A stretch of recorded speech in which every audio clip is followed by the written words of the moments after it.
Hello dear কো-লার্নার্স। আজকে আমি আপনাদের সঙ্গে একটা নতুন সিরিজ শেয়ার করার চেষ্টা করছি। আমরা জানি এসএসসি গ্রুপ সি আর ডি এর পরীক্ষা খুব শীঘ্রই অনুষ্ঠিত হবে। সো বিভিন্ন ইম্পর্টেন্ট যে টপিকসগুলো হয় স্পেশালি জিকে জিএস পেপার থেকে, সেটা আমি ছোট ছোট ভিডিওর মাধ্যমে তুলে ধরার চেষ্টা করব। সো আজকে আমি পশ্চিমবঙ্গের ভূগোল থেকে একটা ছোট্ট topic, riverside towns of West Bengal, সেটা দিয়ে স্টার্ট করছি। Please go learn with me. So let's start. First যে শহরটার কথা বলবো সেটা হলো আলিপুরদুয়ার।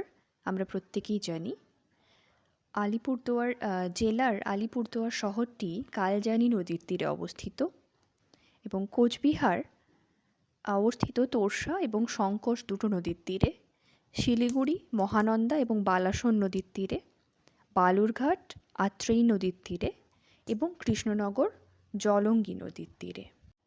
ওকে, নেক্সট কাটোয়া অজয় নদীর তীরে, বারওয়ান অর্থাৎ বর্ধমান, আসানসোল, দুর্গাপুর এবং রানীগঞ্জ, এগুলো সবই আমরা জানি দামোদর নদীর তীরে, চন্দননগর চিনসুরা অর্থাৎ চুঁচুড়া, শ্রীরামপুর এবং কলকাতা হুগলি নদীর তীরে, মেদিনীপুর অর্থাৎ পশ্চিম মেদিনীপুরের যেটা সদর শহর মেদিনীপুর, সেটা কংসাবতী নদীর তীরে, তমলুক কোলাঘাট এই দুটো রূপনারায়ণ নদীর তীরে এবং পুরুলিয়া সুবর্ণরেখা নদীর তীরে।